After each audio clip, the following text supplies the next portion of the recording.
నమస్తే అండి, ఎలా ఉన్నారు అందరూ? బాగున్నారా? నేనైతే బాగున్నానండి.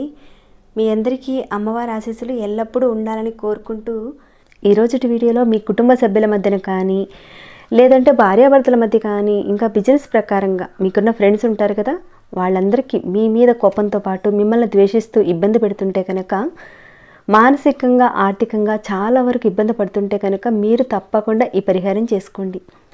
చాలామంది అంటారు, మేము మంచిగానే ఉంటామండి, 10 మందితో బాగానే ఉంటాం, మేము ఎవరికి ద్రోహం చేయం, మాకే ఎందుకు ఇలా జరుగుతుందని చాలామంది అనుకుంటుంటారు. ఇలా అవ్వడానికి కారణం ఏంటంటే కొన్ని బలమైన కారణాలు ఉన్నాయి. ఒకటి, దృష్టి దోషం మీ మీద ఉండడం, నరఘోష, ఇలాంటివన్నీ కూడా మన మీద పడతాయి. అంటే మనం ఇతరుల దగ్గర లేనిపోని విషయాలు మాట్లాడటం, అంటే మేము అది కొన్నాము, ఇది కొన్నాము, చాలా బాగున్నాము, ఆర్థికంగా ఉన్నత స్థితిలో బాగున్నాము, ఇలా కొన్ని గొప్ప మాటల్ని మనం ఎక్కన పక్కన వాళ్ళతోనూ ఎక్కువగా చెప్పుకుంటూ ఉంటారు. కొందరు చెప్పుకోకపోయినా కానీ వాళ్ళకున్న స్థితిని చూసి కొంత నరదృష్టి నరఘోష పడే అవకాశాలు ఉంటాయి. ఇలాంటివన్నీ కూడా చాలామంది పట్టించుకోరు. కానీ వాటి వల్ల వాళ్ళ కనుదృష్టి నరఘోష మన మీద ఎఫెక్ట్ పడుతుంటుంది. ఆ బాధలను తట్టుకోలేక పూజలు చేసుకుంటూ ఉంటారు, కానీ అసలు ఎందుకు ఇలా అవుతుందన్నది పెద్దగా గమనించుకోరు. అయితే ఇప్పుడు చెప్పుకునే ఇబ్బందులు ఉన్న వాళ్ళు మాత్రం తప్పకుండా ఈ పరిహారం చేసుకోండి. అంతకన్నా ముందు ఒక చిన్న రిక్వెస్ట్ అండి, కనీసం చూసేవారు ఒక చిన్న లైక్ చేయండి. సబ్స్క్రైబ్ కానివారు, కొత్తవారు మొదటిసారిగా చూస్తుంటే కనుక మన ఛానల్లో అనేక సమస్యలకు తగ్గ మంచి మంచి పరిహారాలు, పూజలు ఉన్నాయండి. ఒకసారి మీరు ఛానల్లోకి వెళ్ళి చూసి మీ సమస్యకు తగ్గ ఏదైనా పరిహారం కానీ పూజను కానీ ఎంచుకొని ప్రయత్నించండి. దాంతోపాటుగానే సబ్స్క్రైబ్ కండి, బెల్ బటన్ ప్రెస్ చేయండి, ఆల్ అనే నోటిఫికేషన్ తప్పకుండా యాక్టివేట్లో పెట్టుకోండి. ఇక మన విషయంకి వెళ్దాం. ఈ పరిహారాన్ని ఎవరైనా చేసుకోవచ్చు, ఆడవారైనా మగవారైనా ఎవరైనా చేసుకోవచ్చు. నియమ నిబంధనలు అంటూ ఏమీ లేవు. ఈజీగా ఉండే పరిహారం. ఈజీగా ఉందని మాత్రం తక్కువగా చూడకండి. ఎందుకు ఈ పరిహారం ఎప్పుడు చేయాలి, ఏ రకంగా చేయాలి, అలానే టైము అన్నీ కూడా చెప్తానండి. వీడియో స్కిప్ చేయకుండా పూర్తిగా చూడండి. అప్పుడే మీకు క్లియర్గా అంత అర్థమవుతుంది, కరెక్ట్గా చేసుకోగలుగుతారు మీరు. ఈ పరిహారానికి నియమ నిబంధనలు అంటూ లేవు. అంటే నెలసరి టైంలో కూడా చేసుకోవచ్చు, గర్భిణీ స్త్రీలు కూడా చేసుకోవచ్చు. ఈ పరిహారాన్ని ఎవరైనా చేసుకోవచ్చు.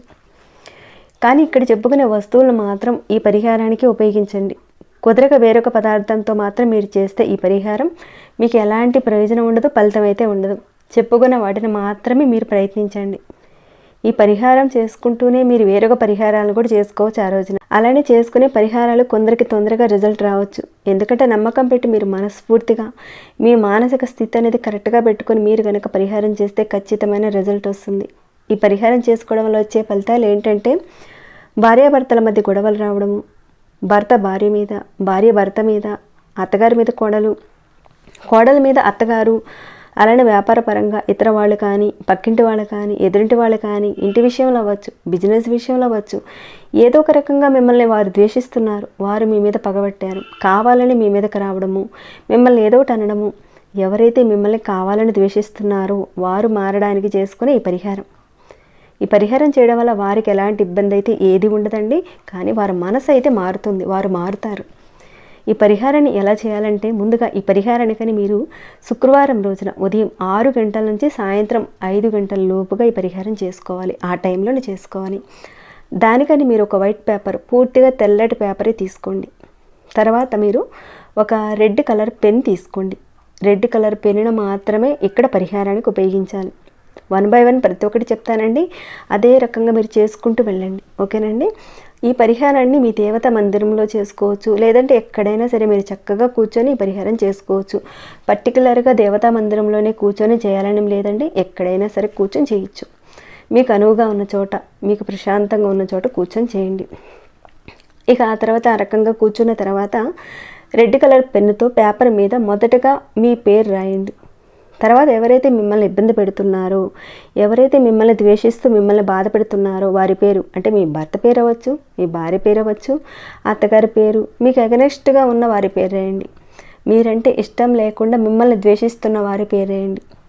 కానీ పరిహారం చేసేటప్పుడు ఎంతమంది మీకు శత్రువులు ఉన్నా కానీ ఒకే ఒక్క పేరును మాత్రమే రాయాలి. మీరు చేసేటప్పుడు 10 మందికి కలిపి మాత్రం ఈ పరిహారాన్ని చేయకండి. ఒకే ఒక్క పేరును మాత్రమే రాసి చేసుకోవాలి. దీపారాధన చేయడము, ఇక్కడ మంత్రం చదవడము ఇలాంటిది ఏది ఉండదు. కాకపోతే ఒకే ఒకటి ఉంటుంది, నమ్మకం మాత్రమే ఉంటుంది. ఇది ఒక తంత్ర పరిహారం అండి, నమ్మకం పెట్టుకొని చేయండి. ఇక్కడ ఈ పరిహారం చేసుకునే దేనికంటే వాళ్ళకున్న ద్వేషం తగ్గడానికి చేసుకునే పరిహారం ఇది. ఎప్పుడైతే వాళ్ళకి మన మీద ఉన్న ద్వేషం తగ్గిపోతుందో మీ బాధలు తగ్గిపోతాయి. వారు బాగుంటే అంతా హ్యాపీగా ఉంటుంది. ఆ బాధలు తొలగితే మీకు మనశ్శాంతి వస్తుంది. చాలా మంచి పరిహారం ఇది. చాలా వరకు మీరు చిన్న పేపర్ని తీసుకోవడానికే ప్రయత్నించండి. తర్వాత ఒక గాజు బాటిల్ తీసుకోండి, కాస్త చిన్నగా ఉన్న గాజు బాటిల్ తీసుకోండి. ఇక్కడ నేను మీకు చూపిస్తున్నాను కదా, ఆ మాత్రం సరిపోతుంది. లేదా దీనికంటే కాస్త చిన్నపాటి గాజు బాటిల్ అయినా సరే తీసుకోండి. హాస్పిటల్స్లో ఇంజెక్షన్స్ ఇచ్చే బాటిల్స్ ఉంటాయి, చిన్న చిన్నవి ఉంటాయి బాటిల్స్, మనకు దొరుకుతాయి, కాస్త తక్కువ రేటే ఉంటాయి, వాటిని తెచ్చుకోండి. ఇప్పుడు చెప్పే ఈ పదార్థాలన్నీ కూడా తప్పనిసరిగా అవసరం అండి. వీటికి ప్రత్యామ్నాయంగా వేటిని వాడకండి. వాడితే పెద్ద రిజల్ట్ అయితే ఉండదు. ఇంత కష్టపడి చేసుకునేది రిజల్ట్ రావడానికే కదా, కాబట్టి చెప్పుకున్న వాటినే ఖచ్చితంగా వాడండి. ఇక ఈ పేపర్ని 2 మడతలు పెట్టండి. మీరు నిలువుగా పెట్టండి, లేదనుకోండి అడ్డంగా అయినా పెట్టండి. అంటే ఇట్లా కాస్త మడతలు పెట్టి పెట్టండి. 2 అంటే 2 మడతలు పెట్టాలి. పెట్టి ఆ గాజు బాటిల్లో పెట్టండి ఆ పేపర్ని. ఇక్కడ గాజు బాటిల్ మాత్రమే వాడాలండి ఈ పరిహారానికి. ప్లాస్టిక్ బాటిల్ని మాత్రం వాడకండి, గాజు బాటిల్ మాత్రమే అవసరం ఉంటుంది. ఇక మీరు పేపర్ పెట్టారు కదండి, ఆ గాజు బాటిల్ నిండుగా రోజ్ వాటర్ పోయండి. అందుకే నేను చెప్పానండి, కాస్త చిన్న బాటిల్ తీసుకోండి, బాగుంటుంది. పేపర్ మునిగేంతవరకు పోయండి, సరిపోతుంది.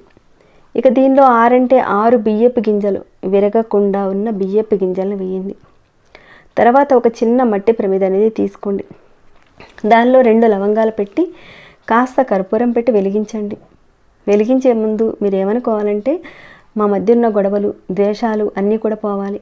ఎవరైతే మా మీద ద్వేషంగా ఉన్నారో వారు అతనవ్వచ్చు, ఆమె అవ్వచ్చు, మాకు అనుకూలంగా మారాలి.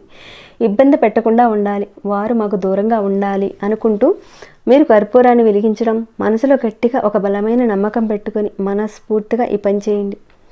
కర్పూరంలో లవంగాలు బాగా పూర్తిగా కాలిపోవాలి. అదంతా పూర్తిగా కాలేంత వరకు మీరు అక్కడే కూర్చొని చేయండి. ఆ పనికని ఈ పనికని అటు ఇటు వెళ్ళకండి. పూర్తిగా కాలి మసైపోవాలి. ఎప్పుడైతే కాలిపోతూ మసైపోతుందో వాళ్ళ మనసులో ఉన్న ద్వేషం పూర్తిగా కాలిపోతుంది. ద్వేషాన్ని పూర్తిగా తీసేయడానికి పరిహారం. అంతా కాలేటప్పుడు మీ మనసులో అనుకుంటూ ఉండండి, కళ్ళు మూసుకొని వారు అనుకూలంగా మారాలి, ఇలా అనుకుంటూ అక్కడే కూర్చోండి. ఇక కాలిపోయిన మసి పౌడర్ ఉంది కదండి, దాన్ని మీరు బాటిల్లో పేపర్ పెట్టి రోజ్ వాటర్ పోసి పెట్టారు కదా, ఆ బాటిల్లో ఈ లవంగాలు ఇదంతా కాలిపోయిన ఆ మసినంతా కూడా ఆ బాటిల్లో వేసేయండి. వేసి మూత పెట్టండి. ఈ బాటిల్ని మీ ఇంట్లో పెరడు ఉంటే కనుక, ఇంట్లో ఖాళీ ప్రదేశం ఉంటే కనుక చక్కగా కాస్త గొయ్యి తీసి ఆ గోతిలో పెట్టండి. అలా చేయండి. అంతేకాని పూల కుండీల్లో మాత్రం పెట్టకండి. ఖాళీ ప్రదేశం ఉంటేనే కాస్త గొయ్యి తీసి పెట్టండి. అంతేగాని ఇంట్లో పెంచుకునే చెట్ల కుండీల్లో మాత్రం పెట్టకండి, భూమిలో మాత్రమే పెట్టాలి. ఇలా మీరు ప్రతి శుక్రవారం పెడుతూ ఉండాలి. ఇలా ఎన్ని శుక్రవారాలు పెట్టాలంటే, మిమ్మల్ని ఎవరైతే బాగా ద్వేషిస్తున్నారో వాళ్ళు మీకు అనుకూలంగా అయ్యేంత వరకు, మీ మధ్యన ద్వేషం పూర్తిగా పోయేంత వరకు చేయాలి.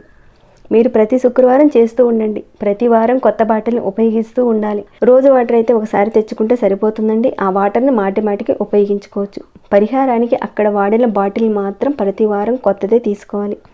ఇక ఆ తర్వాత శుక్రవారం సేమ్ ఇదే విధంగా చేయండి. మీరు పెట్టే ప్లేస్లో ప్రతి వారం పెట్టకండి, ప్లేస్ని కాస్త మారుస్తూ ఉండండి. మీకు దగ్గరలో ఖాళీ ప్రదేశంలో అపార్ట్మెంట్స్లో ఉన్నా కానీ, ఖాళీ ప్రదేశం ఉన్నా కానీ అలా పెడుతూ ఉండండి. ఒకే చోట మాత్రం పెట్టకండి. నేను ఏ రకంగా చెప్తున్నానో 1 by 1 అదే రకంగా మీరు చేయండి. ఏదైనా మిస్టేక్స్ వస్తే మాత్రం ఎలాంటి ఫలితం అయితే రాదు. ఇలా మీరు ప్రతి శుక్రవారం చేస్తూ ఉండండి. వాళ్ళకి మీ మీద ఉండే ద్వేషం తగ్గిపోయేంత వరకు చేస్తూ ఉండండి. తప్పకుండా ప్రయత్నించి చూడండి. వాళ్ళలో మార్పు అయితే ఖచ్చితంగా వస్తుంది. రావాలని, మీకున్న సమస్యలు తీరిపోవాలని నేను కోరుకుంటున్నాను. ఇక ఈ వీడియోని ఇంతటితో ముగిస్తున్నాను. ఏమైనా డౌట్స్ వస్తే కనుక అడగండి, తప్పకుండా రిప్లై ఇస్తాను. ఇంకా మీకు ఎలా అనిపించిందన్న మాట చెప్పండి. ఇంకా లైక్ చేయకుండా ఉంటే ఒక చిన్న లైక్ చేయండి. సబ్స్క్రైబ్ కానివారు మన ఛానల్కి సబ్స్క్రైబ్ కండి. అలానే ప్రతిరోజు మన ఛానల్లో ఉన్న వీడియోస్ని చూస్తూ ఉండండి. మరొక భక్తి వీడియోలో మళ్ళీ మిమ్మల్ని కలుసుకుంటాను. అంతవరకు సెలవు.